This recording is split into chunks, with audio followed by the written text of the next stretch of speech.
All right, somebody brought something up in the comment section. It's very, very important, and it is heavily influenced MGTOW and the present men's movement. This is a huge issue for the right wing. A big thing that the religious end of the right, like Daily Wire and their whole thing of men should get married, yada, yada, yada. Well, there's a big reason, a big deal. So the word is dysgenic. Oh my gosh, look, everybody, right there. Quack, quack, quack, quack, quack, quack. Look, there you have it. They're looking out there going, what are you doing? What are you doing, two legs? Two legs, what are you up to? Why are you bothering us? Oh, look at them. Look at them. So cute. My little duckies. Wonderful little duckies. And, old man is feeling beat up. So, the dysgenics issue.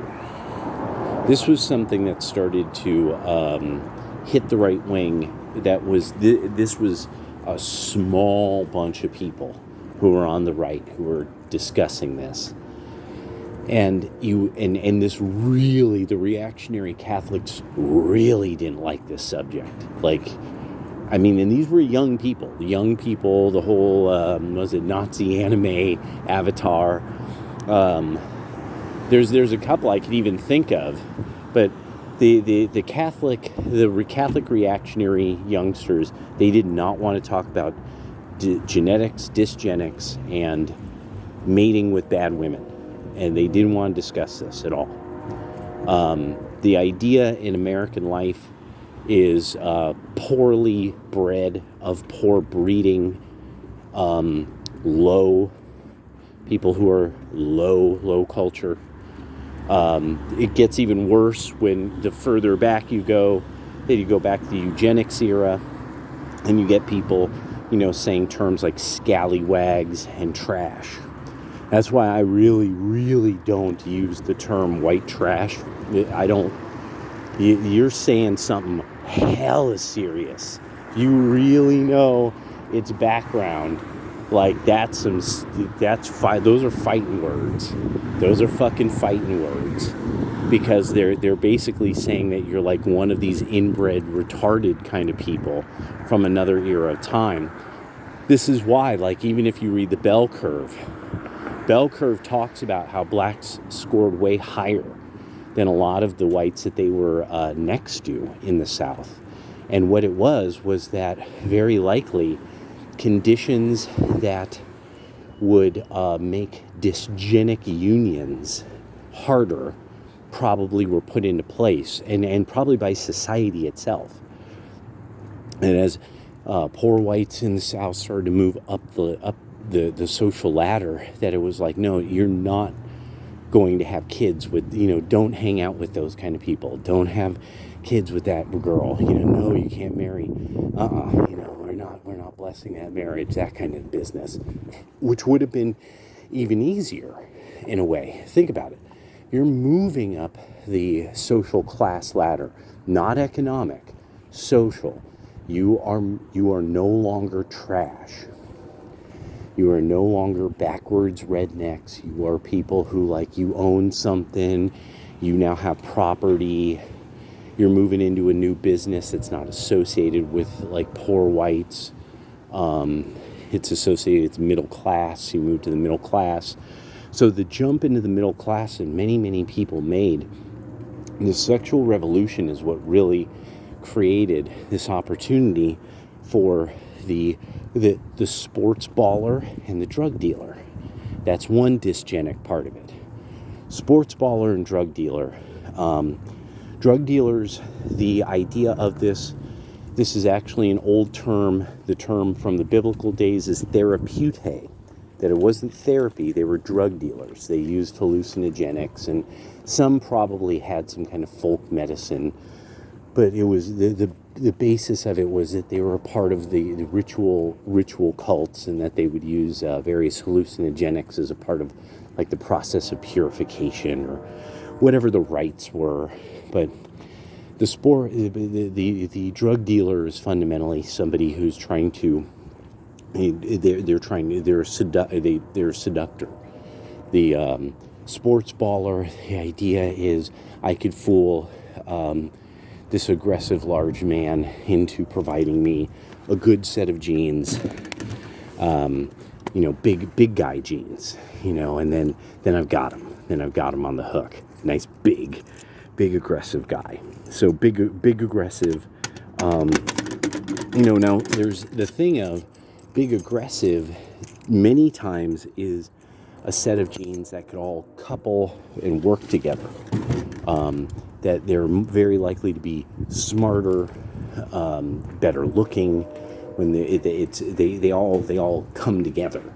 That's why you're seeing the dysgenic thing of sort of the giant lunco.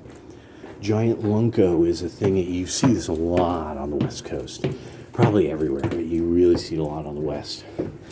Giant lunco, just big jovial type of build. Come on, there we go. A jovial type of build, just a tall, big, kind of soft guy. So this isn't the tall, dark, and handsome. This is just the kind of the big and happy-go-lucky guy. Guys like that usually they're these politically moderate dudes who end up in the workforce being, a lot of times physical labor. But one of the things is, and gentle, they always call them gentle giants. Oh, he's so big and he's a real gentle giant, though. Like Andrew and Tristan Tate are tall, dark, and handsome. They're more saturnal gentlemen. Tristan does come across like as he gets older, he'll get more jovial in his build, but he comes across. They both come across as saturnal, which is a different kind of big guy. So this kind of the dysgenic lunco, you're seeing like they're these kind of gigantic, and they're just soft. They're just gigantic soft guys that like you kind of don't even know what to make of them because they're so weird. And that's the big thing is they become then big weirdo. A lot of these guys putting on dresses saying that they're chicks. See that a lot up here. It's difficult when you're naturally a really big build like that to be athletic. This is another thing that should be noticed. Jovial guys are not necessarily athletic. They're not necessarily athletic. They're really big, but they're not necessarily athletic. You're even very likely to be more likely artists. And much more into probably being artists than being like football players or boxers or something like that. But there's an example. See, not only from the thing of wisdom, but we actually have real information on types of people, the way the breeding patterns, and it's that one of the key things is that the sexual revolution made it possible that women who are kind of mentally unstable were able to have were able to reproduce willy-nilly, and where at another time in history they might not have necessarily had quite the opportunities because of Darwinian Darwinian evolution. MGTOW guys really, this is what we talk about. The Roman Empire, Darwinian evolution, and the effects of evolutionary or genetics on behavior and stuff like that. That's we talk about like incredibly smart shit. Like really difficult shit to understand if you are into, if your world is, you've learned about the world through Netflix. So yeah, I just wanted to put that out there that somebody had mentioned this, and this is one of those things. It's like there's nobody can talk us out of this. We know, we know, and the things we know. Oh, what sights you have yet to behold. Oh, the sights we have yet to show you. Yeah. All right. Well, whew, I am knocked out. All right. I'll talk to you guys later. Peace.